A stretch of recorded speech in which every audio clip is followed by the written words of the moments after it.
Hey, hello, Jack Tubbs from the J Team at Realty One in Surprise, Arizona, coming to you on this beautiful Friday. I know I'm looking a little bit more casual, but I'm getting ready to step out and maybe have a little bit longer weekend this week. But I wanted to finish up what we've been talking about as far as solar power. Is it right for you? And some of the things that you need to look for and pay attention to as you consider solar power. We talked about, first off, looking at your bill. I mean, is your bill that big enough that really solar is a true consideration? I have to imagine for the majority of people, at least in single family homes or maybe like Gemini homes, yes, it most definitely is because you know what, it gets hot here and the air conditioning bills can be really, really large. And then you got to make sure that you have the right exposure. East-west exposure is what you're really looking for when you want to install a solar system. And as I said, if you've got great exposure on both sides, east in the morning, west in the evening, they can split your system up to make sure that you're getting almost constant power throughout the day, the sunlight hours. Make sure that you get a good estimate of what panels cost. Figure it out. As we said before, our usual system is going to be cost you somewhere between $15,000 and $25,000. You might find somebody with a little bit no frills package that might meet the power requirements for around 12 or 13,000, but it's not going to have some of the upgrades that you're probably going to want to consider, such as things that help spread out the energy use, backup batteries, that kind of stuff. So just something to keep in mind. Always look for incentives. Remember that we have a 22% tax incentive right now through the 31st. So that's something you want to keep your eye on because it's going to change it's supposed to expire on December 31st of this year. And one other thing that really I didn't think about when I started this, but we got to keep an eye on trade policy because President Trump, when he was in office, he imposed a 30% tariff on all imported solar panels, which, that started back in 2018 and it's supposed to expire. It was a 4-year, so it's supposed to expire in February of 2022. It started out at 30%. It's dropped 5% per year.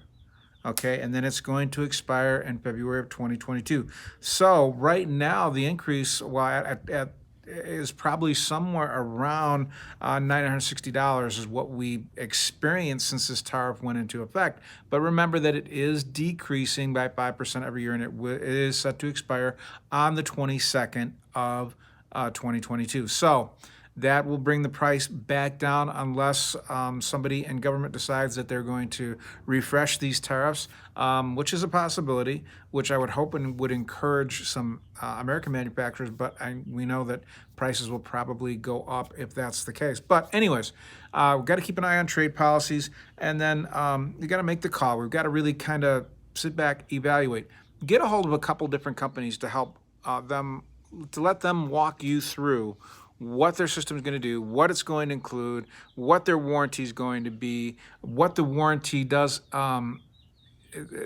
what it protects against, because there are going to be some companies that say, hail and other acts of God will not be covered in their warranty. And then there are other companies that do. So one of the things we really got to do, I know I live on a golf course.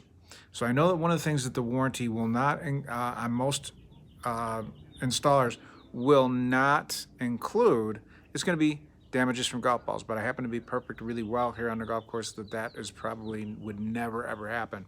Won't say it can't, but it's a very, very, very, very small likelihood that something like that might happen. So, but these are all the things we've got to take into consideration here. We've got to really take a hard look at your energy bill. Is it high enough that is really going to warrant you adding solar power to your household?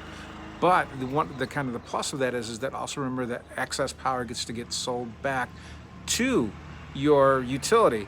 And another thing we got to remember too is that utilities have been dropping what they're paying for the power that you're giving back, because obviously if you look around in just about any neighborhood, we're going to see more and more solar panels showing up on roofs, and of course that means that the utility itself their income is diminishing. So I got a feeling what they're probably going to do is they're going to work on an exchange program somehow that's going to be more equitable for them. I'm not sure how they're going to work it out yet, but I'll guarantee you it's already in the forefront of their minds of how to work that out. But remember, I've heard some people getting rebate checks from their utilities as high as like something like $2,500. So that would be awesome, because to me, that would be like a net zero cost on my electricity in my house. So that's some of the things that we gotta look. And like I said, make sure that you shop around. Talk to different companies about their backup batteries. I know that right now Elon Musk's backup batteries seem to be what everybody carries, but there are other companies out there that carry backup batteries. And like I said, during monsoon season, if power were to ever go out, this could be a godsend. It could probably help run your air conditioner for a couple hours in the afternoon to help cool the house down. I don't think there's enough power in a backup battery to continually get your air conditioner going, but to give enough energy to drop down the temperature of the house, or run a whole bunch of fans to keep the air circulated, keep the refrigerator and freezer going. If you have electric cooking, probably help at least get you one meal cooked out. But to me, power goes out, that means the grill goes on, and that makes me a very happy guy. But that's aside from everything else. But just a lot of things to consider.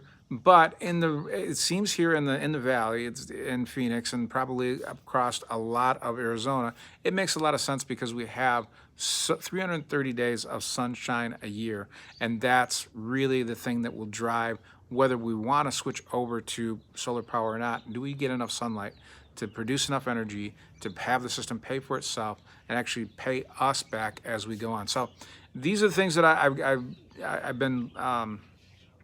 found in different articles, and this is actually a lot of this is from NerdWallet. They do a lot of research. I've just shared it with you to help you maybe make that decision of whether solar power is right for you. Hey, you have a great weekend. If I can help you, like I said, if I can help you find out what the value added is to a home with solar to you if you were out purchasing, or what it will add to your home when you're as a seller, please feel free to give me a call. You can get a hold of me direct at 248 330 7972. That's 248 330 7972. You can email me, Jack, at the jteam.house. That's Jack, Jack, at the JTeam, which is THE, the word the letter J, the word team, .house. Or you can call my office, talk to any of my team members at 623 252 4061. That's 623 252 4061. Hey, this is Jack Tubbs from the J Team. Hoping you have a fantastic weekend. You worked hard this weekend. Go out and enjoy the beautiful weather that Mother Nature has in store for us this weekend. And I will be seeing you Monday with more about what's going on in the Phoenix real estate market. Have an awesome weekend.